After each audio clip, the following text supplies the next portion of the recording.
Welcome to a new edition of the Neon Jazz interview series with jazz trumpeter and singer Benack III.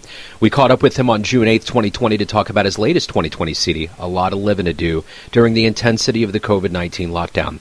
By the age of 28, he has proven to be a rare talent, not only a fiery trumpet player with a stirring command of the postbop trumpet vernacular in the vein of Kenny Dorham and Blue Mitchell, but he is also a singer with a sly, mature, naturally expressive delivery in the post-Sinatra mold, performing standards and his own astute songs with a thrilling sense of showmanship. Get to know him. So thank you for taking a minute out. I appreciate it. Oh, of course.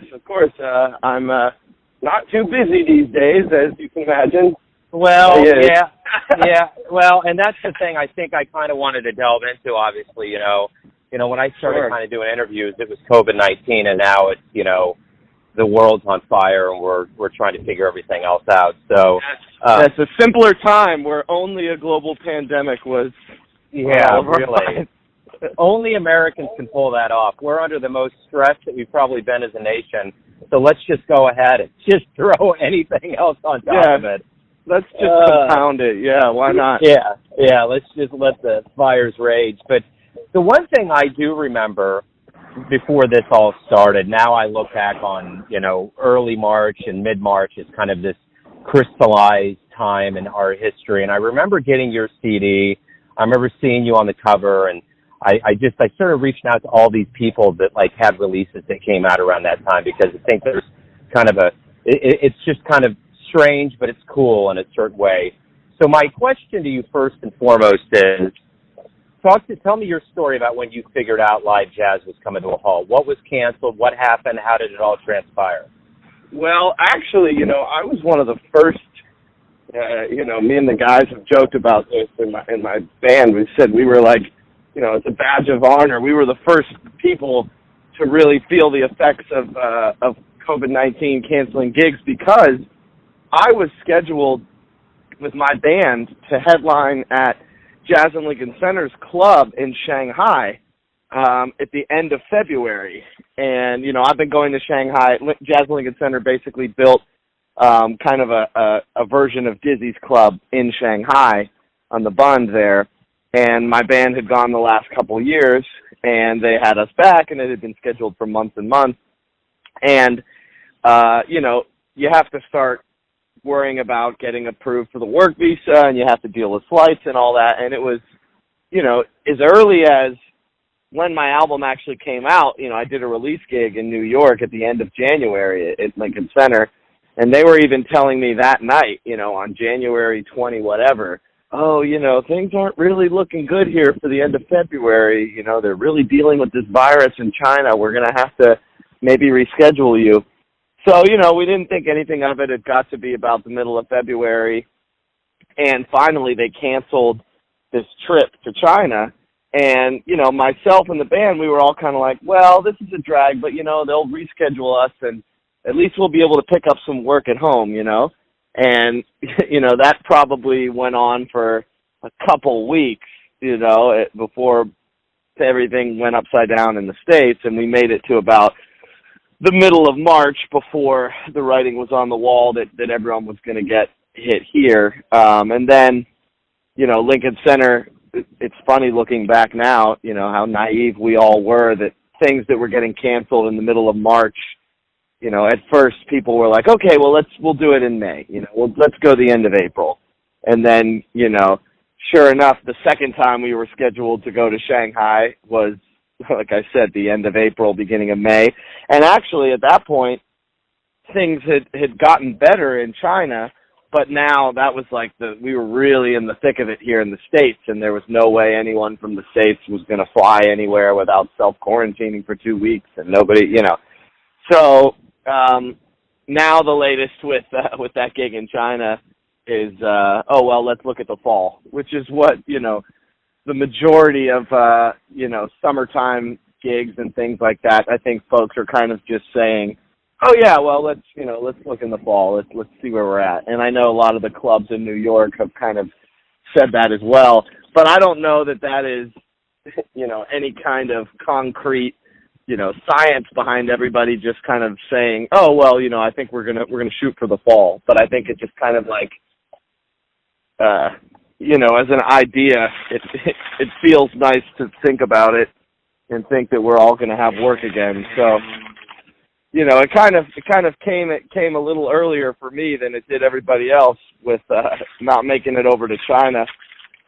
But ever since then, I've just been here in New York and Harlem, and doing the same hustle everybody else is, doing some live streaming shows when you can, and recording a lot of videos, and just trying to stay busy. Well, with Livin to do, you got this album that's out during a time where you can't back it up live, but people have more latitude to listen. What's been your thoughts on that?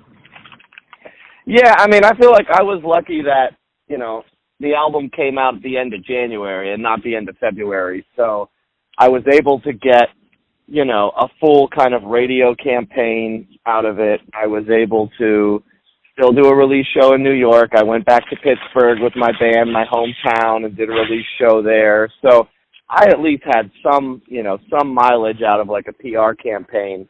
But obviously the drag is I haven't been able to do any touring, so I just have boxes and boxes of the CDs sitting in my apartment, that I would be hustling out here at gigs trying to move product. But, I think any time, I kind of get in my own head and I think about some of the gigs and opportunities and things that I was really looking forward to this year that didn't work out. I let myself kind of wallow about it for 10 seconds and say, oh, woe is me. I just had to put out my album, right now. What bad luck.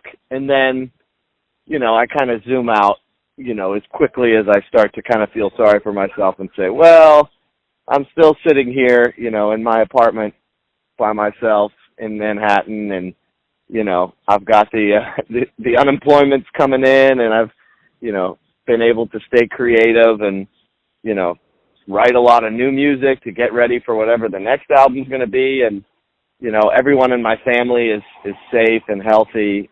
No one that I'm really close to, even all these months in, have dealt with COVID-19 directly. And I do have a lot to be thankful for. So, it's hard to kind of find the bright side in the timing of it, because especially for friends that have been releasing stuff, I had a couple friends that released music this past week, and, a friend that is on a label, a major label, he's a pop artist, and he's had his release date set for 6 months, and he had to put out an album on Friday, an EP, and, he's like, just, beating himself up over the statement that he's putting out because he wants to be sensitive to everything that's going on with Black Lives Matter, and, it just doesn't feel like, a time that anybody's really worried about, putting in some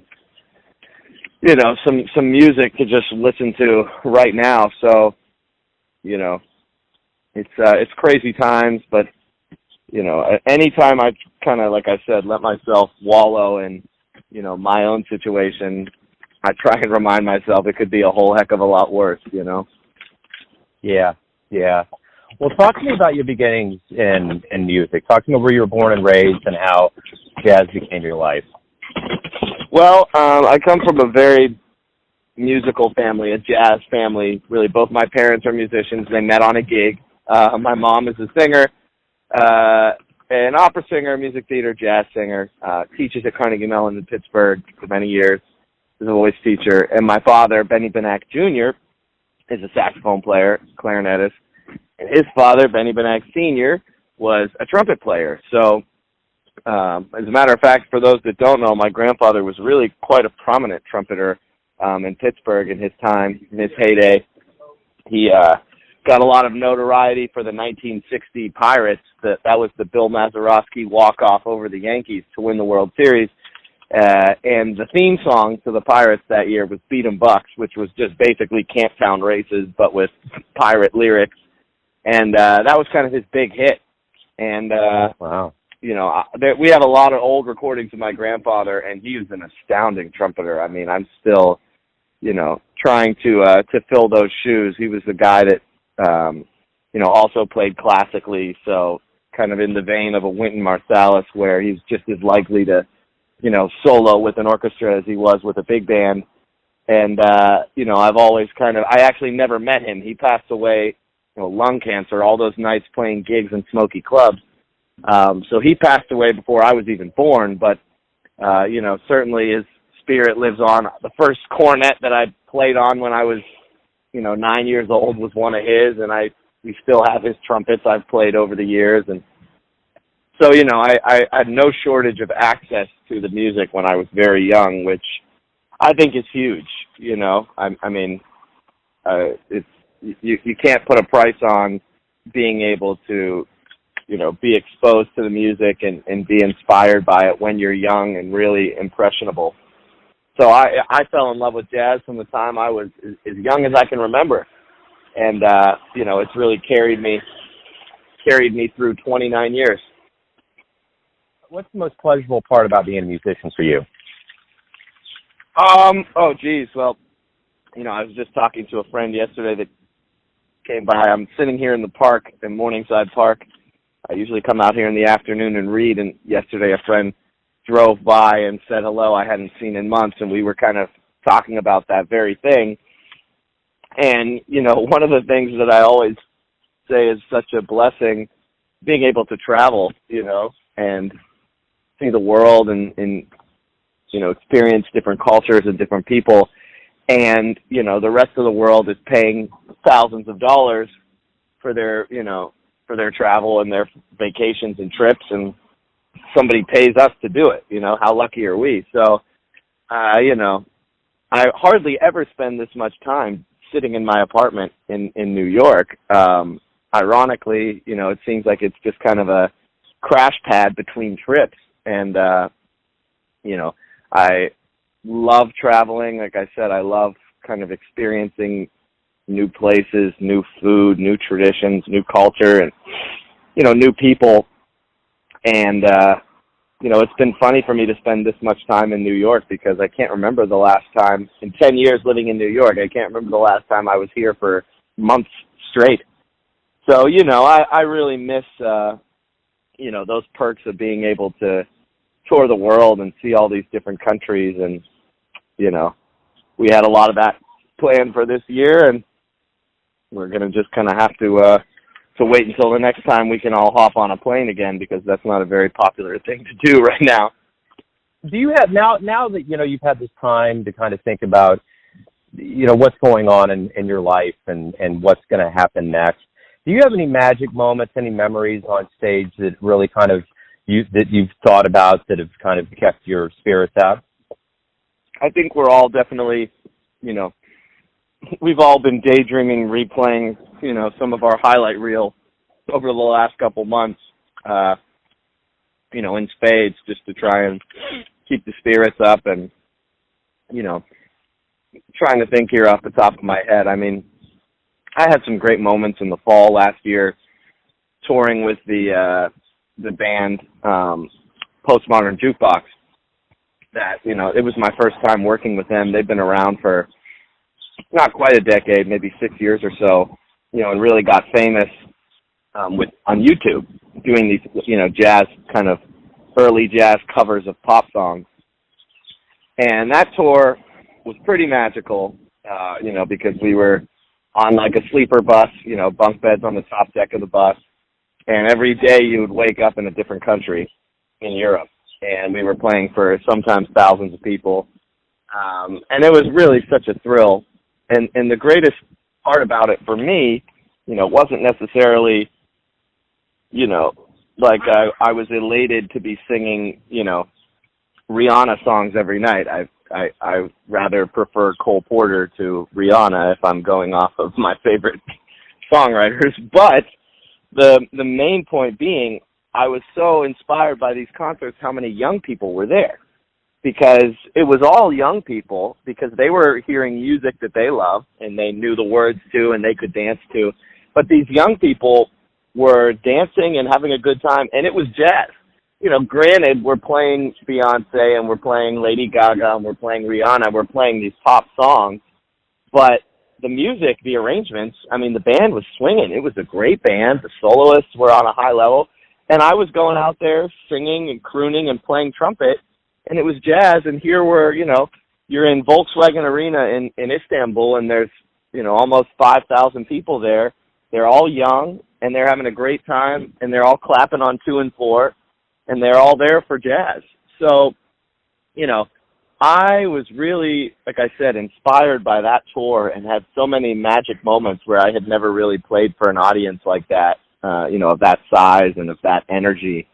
And I really want to take that, and remember that feeling and say, wow, there are a lot of young people out here that will go out and have a great time listening to jazz music. You just got to find a way to present it to them that they're going to be able to understand, We're going to get to the end of this, and you're going to perform again. And when we do, collectively, both musician and audience gets back to performance, what do you hope we realize, what revelations that we've gotten from this time away from live music?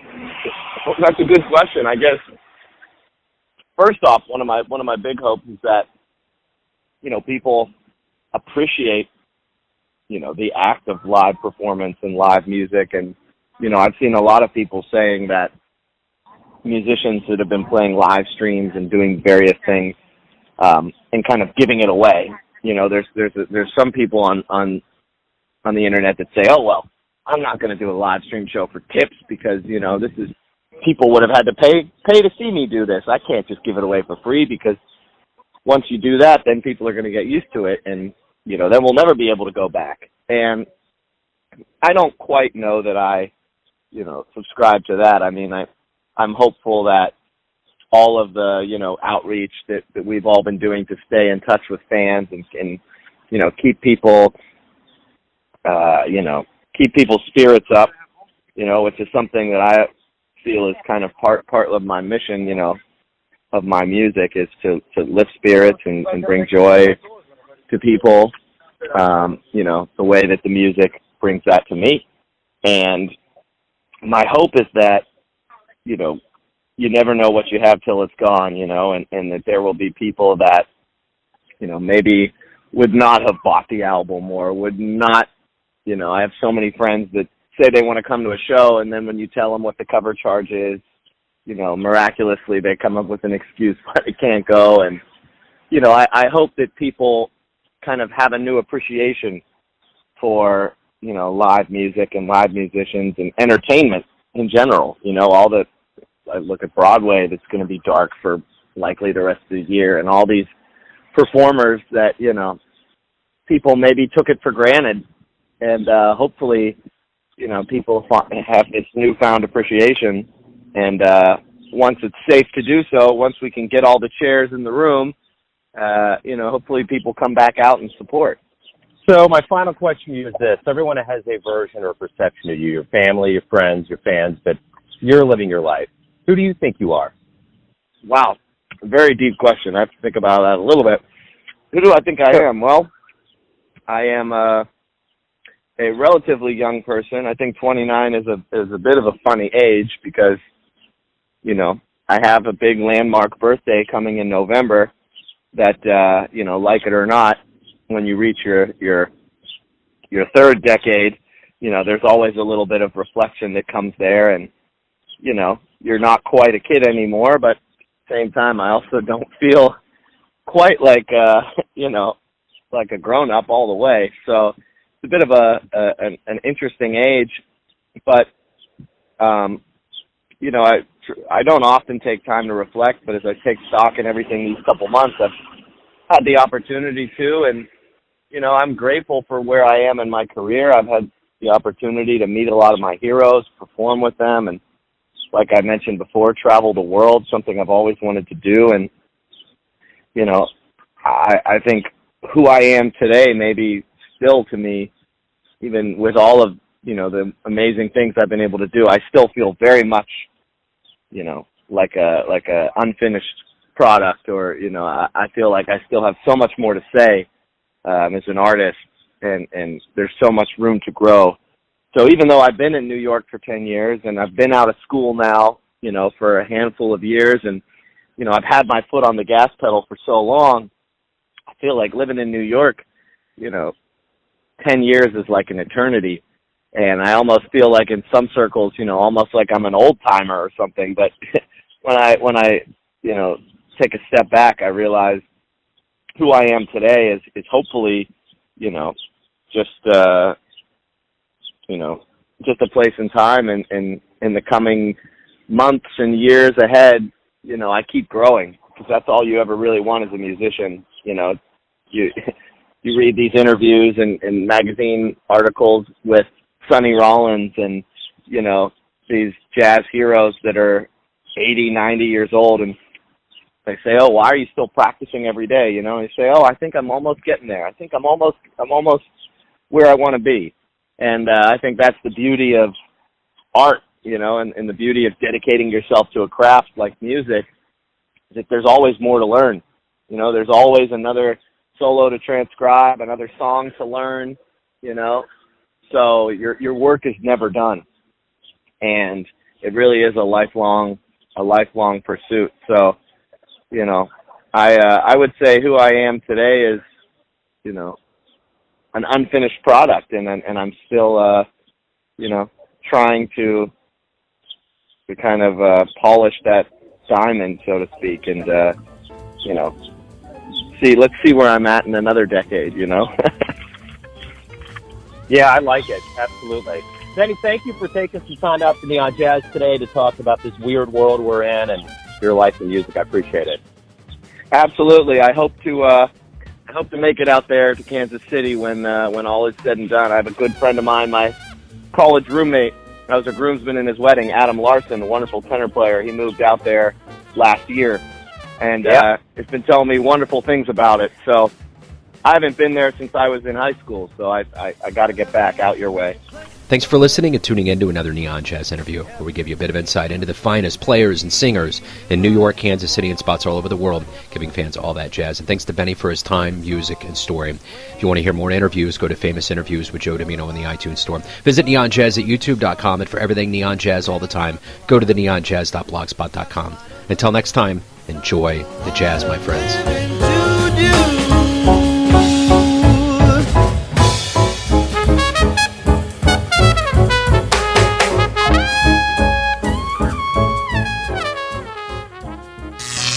Neon Jazz.